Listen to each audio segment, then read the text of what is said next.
हर हर महादेव। मेरी एक बात सुन लीजिए, जो मैं कहने वाला हूं ना, इसे आप समझ लो कि ये आपके ही काम की बात है। पूरी नहीं सुनोगे तो आप टाइम पास करने के लिए आए हो तो फिर कोई फायदा नहीं, लेकिन वास्तविकता में अगर आप कुछ सीखने के लिए आए हो या आपको रुचि है कि हम आगे बढ़ें, तो मेरी इस बात को सुन लेना, क्योंकि इसी बात में आने वाली और जो डाली है सभी का निचोड़ इसी में है। मैं कहना क्या चाहता हूं, सुन लीजिए। हमारे ऊपर आज का समय ऐसा है, अपने ही दूर की तो छोड़ दो, अपने पराए किसी पर भी अगर हो तो कहीं से भी कुछ भी प्रयोग हो सकता है। तंत्र क्रिया के द्वारा हमारा बुरा करने की आशंका से जो लोग कुछ बुरा करते हैं तो उसका प्रभाव हम पर पड़ता ही पड़ता है। अब आप चाहे भक्ति करो या कुछ भी करो, आप हनुमान चालीसा पढ़ते हो या बजरंग बाण पढ़ते हो या रक्षा कवच पढ़ते हो, लेकिन उसके पढ़ने के बाद भी आप लोग परेशान हो जाते हो। आप पर उस चीज का प्रभाव ऐसा पड़ता है कि आप सब प्रकार से व्यापार का बंद हो जाना, आपके घर में सबका बीमार हो जाना, अकाल मृत्यु हो जाना, आप खुद पागल जैसी होने की स्थिति में पहुंच जाओ, ऐसा हो जाना, ये सब कुछ हो जाता है। आपको ना हनुमान चालीसा पढ़ने का फायदा मिलेगा, ना बजरंग बाण पढ़ने का फायदा मिलेगा, या अन्य कुछ भी आप करते हो उसका फायदा कुछ नहीं मिलेगा।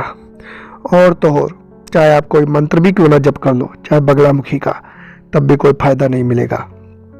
आप सोच रहे होंगे कि मैंने ये जो कहा है, फिर ऐसा क्यों कहा जाता है कि ये पाठ करो तो आपका बचाव होगा, ये मंत्र जपो तो आपकी रक्षा होगी।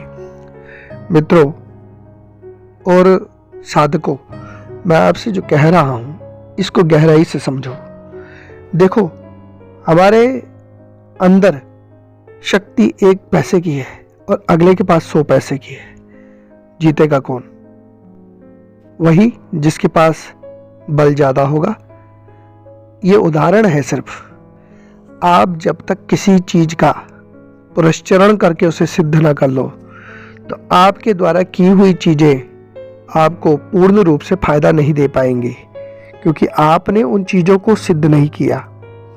मूल में एक ही बात है, आप एक ही चीज को, जैसे मैंने कहा कि शिव रक्षा कवच आप पाठ कर लीजिए, इसको 1100 बार करके सिद्ध कर लीजिए। ये सामान्य सिद्धि है। जब आप इसको करोगे तो आपको उसमें भी राहत मिलेगी, लेकिन अगर उसमें भी राहत नहीं मिल रही, उसी शिव रक्षा कवच को आप 11,000 बार कर लो। ये सत्य है।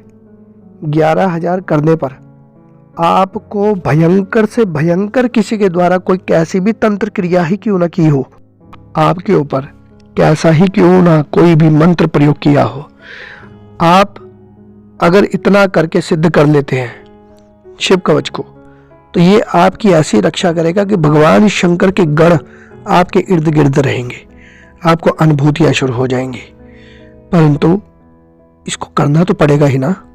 अब कोई मंत्र है बगलामुखी का, जब तक आप बगलामुखी के उस मंत्र को जप करके सिद्ध नहीं कर लेते तो वो रक्षा कैसे करेगी आपकी?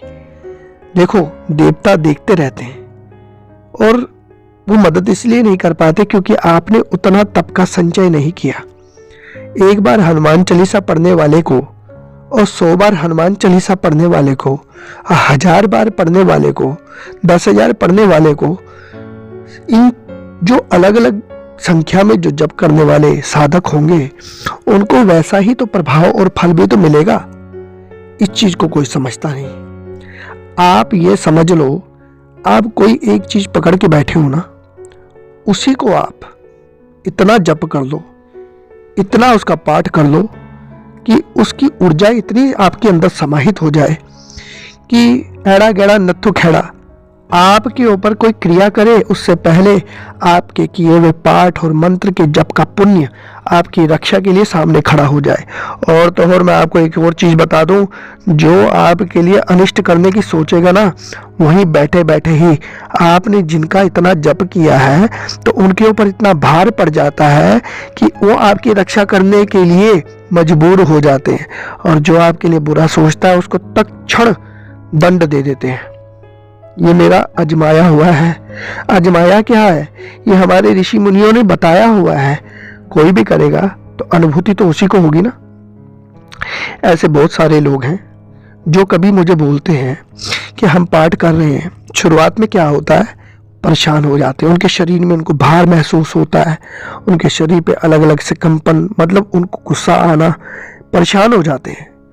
ये सभी चीज़ें कहीं ना कहीं से, कोई भी किसी प्रकार की अगर नेगेटिविटी है तो वो परेशान हो जाती है, जिसके कारण जिसके शरीर में वैसी ऊर्जा रहती है ना, तो वो परेशान हो जाती है। अब कोई पॉजिटिव एनर्जी की ओर जा रहा है तो नेचुरली बात है उसकी ओर ज़्यादा जाएगा, नेगेटिविटी अपने आप कम हो जाएगी। तो ये बातें हैं।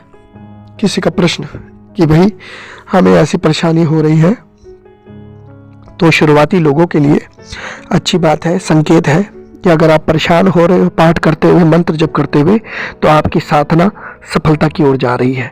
आप परेशान ही ना हो तो आपको फिर पता कैसे लगेगा कि हाँ वाकई में पाठ का असर है। तो इसलिए परेशान हो रहे हो ये भी अच्छा सूचक है, और परेशान होकर ही आगे जाकर आप सुखी हो जाओगे। बस इतना यकीन और इतनी दृढ़ निश्चितता आप बना के रखो, श्रद्धा बना के रखो, निश्चित ही आप अपने उद्देश्य में सफल हो जाएंगे। इसलिए मैंने एक संकेत लिखा कि भाई कोई भी तंत्र मंत्र आप पे असर तभी करता है जब आपकी खुद के मंत्रों में बल नहीं होता। मंत्र वही होगा जैसे पंचाक्षरी मंत्र है, मंत्र नमः शिवाय ये है तो, लेकिन इस मंत्र को जो जितनी अधिक मात्रा में जप कर लेगा उसको वैसे ही अधिक मात्रा में उसका फल, उसकी ऊर्जा, उसका प्रभाव उसके जीवन में देखने को मिलेगा। अकाल मृत्यु को हरने तक की क्षमता होती है पाठ में और मंत्र में। हमने तो कैंसर तक के व्यक्ति के लिए और डॉक्टरों ने जवाब दे दिया कोमा में गए हुए आदमियों के लिए, जब मंत्र प्रयोग किया है तो हमने देखा है रिजल्ट मिलता है। जब करोगे तभी तो मिलेगा। ये सामान्य बात आपको लग रही होगी, लेकिन ये सामान्य है नहीं। इसलिए आप लोग जितना हो सके अपने मंत्र और अपने पाठ को उसको ज़्यादा से ज़्यादा जप कर लीजिए। आपको उसी के द्वारा आगे के मार्गदर्शन खुलेंगे। ये चैनल आप लोगों के ज्ञान वर्धन के लिए है, आप लोगों से कोई पैसे ठगने के लिए या आपको गुमराह करने के लिए नहीं है। इसलिए जो आप कर सकते हो, जो आपको करना चाहिए, वैसा मार्गदर्शन आपको यहाँ बताया जा रहा है।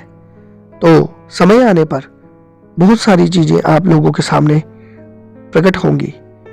हमने अपना जीवन तपस्वियों के साथ, संतों के साथ गुजारा है, उनका अनुभव बता रहा हूँ। हर हर महादेव।